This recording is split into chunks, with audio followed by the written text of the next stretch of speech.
Hi hello guys, ಹೇಗಿದ್ದೀರಾ ಎಲ್ಲ? ಚೆನ್ನಾಗಿದ್ದೀರಾ ಅಂತ ಅಂದ್ಕೊತೀನಿ. ಹಾಗೆ ತುಂಬ ಬೋರ್ ಕೂಡ ಹೊಡ್ಸಲ್ಲ, ಬೇಗ ಶುರು ಮಾಡೋಣ. ಓಕೆನಾ? ಸ್ಪೀಡಾಗಿ ಹೇಳ್ತಾ ಹೋಗ್ತೀನಿ. ಓಕೆನಾ?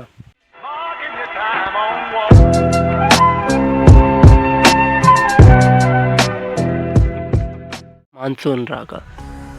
ನಿನ್ನೆ ಈ ಫಿಲ್ಮು ರಿಲೀಸ್ ಆಯಿತು. ಈ ಫಿಲ್ಮ್ ಬಂದುಬಿಟ್ಟು ಡೈರೆಕ್ಟ್ ಮಾಡಿರೋದು ರವೀಂದ್ರನಾಥ್ ಅಂತ. ಲೀಡ್ ಕ್ಯಾರೆಕ್ಟ್ರಲ್ಲಿ ದಾಲಿ ಧನಂಜಯ ಹಾಗೂ ಹಾಗೆ ಅಚ್ಯುತ್ ಕುಮಾರ್ ಅವರು. ಸುಹಾಸಿನಿ. ಚೆನ್ನಾಗಿದೆ ಫಿಲ್ಮ್, ನೋಡ್ಕೊಂಡು ಬಂದೆ. ಹೇಗೆ ಅನಿಸಿದೆ ಅಂತ ಅಂದರೆ, ಶಾರ್ಟಾಗಿ ಈ ಫಿಲ್ಮ್ ಬಗ್ಗೆ ಹೇಳ್ಬೇಕಂತಂದರೆ, ಇದೊಂದು ಕೇರ್ ಆಫ್ ಕಾಂಚರೆ ಫಲಂ ಅನ್ನೋ ಈ ಮೂವಿಯ ಫಸ್ಟ್ ಥಿಂಗ್ ಏನಂದರೆ, ಇದರಲ್ಲಿ ಮೇನ್ ಇಂಪಾರ್ಟೆಂಟ್ 4 ಇರುವಾಗ ಹೇಗೆ ಲವ್ ಹುಟ್ಕೊಳ್ಳುತ್ತೆ ಅನ್ನೋದೇ ಇಂಪಾರ್ಟೆಂಟು. ನಿಮಗೆ ಗೊತ್ತಿರುವ ಹಾಗೆ ಸ್ಟಾರ್ಟಿಂಗಲ್ಲಿ ಸ್ಕೂಲಲ್ಲಿ ಒಂದು ಲವ್ ಸ್ಟೋರಿ ಅಂತ ಇದ್ದೇ ಇರುತ್ತೆ, ಎಲ್ಲರಿಗೂ ಇದ್ದೇ ಇರುತ್ತೆ ಅಂತ ಗೊತ್ತು. ಹಾಗೆ ಅದ್ರ ನಂತರ ಒಬ್ಬ ಬಾರಲ್ಲಿ ವರ್ಕ್ ಮಾಡ್ತಿರೋನು ಒಂದು ಪ್ರಾಸ್ಟಿಟ್ಯೂಟ್ನ ಲವ್ ಮಾಡಿದ್ರೆ ಹೇಗಿರುತ್ತೆ ಅನ್ನೋದು ಸ್ಟೋರಿ. ಅದಾದ ನಂತರ ಒಂದು ವಿಧವೆನ ಲವ್ ಮಾಡುವಂಥ ಸಿಚುವೇಶನ್ ಹೇಗಿರುತ್ತೆ, ಅಲ್ಲಿ ಯಾವ್ಯಾವ ರೀತಿ ಇರುತ್ತೆ ಅನ್ನೋದನ್ನು ತೋರಿಸ್ಕೊಟ್ಟಿದ್ದಾರೆ. ಓಕೆ, ಚೆನ್ನಾಗಿತ್ತು, ತುಂಬ ಚೆನ್ನಾಗಿತ್ತು ಅಂತ ಹೇಳೋದಿಲ್ಲ.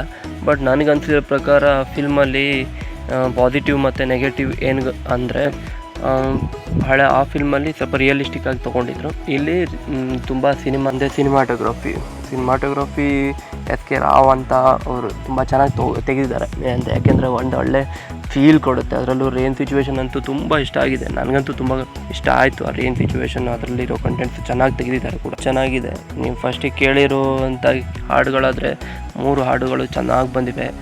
ಅದರಲ್ಲೂ ಮ್ಯೂಸಿಕ್ ಅಂತೂ ನಮ್ಮ ಅನೂಪ್ ಸೀಳಿನವರು, ಇವ್ರ ಬಗ್ಗೆ ಒಂದು ಮಾತಿಲ್ಲ, ಅಷ್ಟು ಚೆನ್ನಾಗಿ. ನೆಗೆಟಿವ್ಸು ಈ ಫಿಲ್ಮಲ್ಲಿ ನನಗನ್ಸಿರೋ ನೆಗೆಟಿವ್ ಪ್ರಕಾರ ಅಂಥದ್ದೇನು ದೊಡ್ಡ ಥರ ಏನಿಲ್ಲ.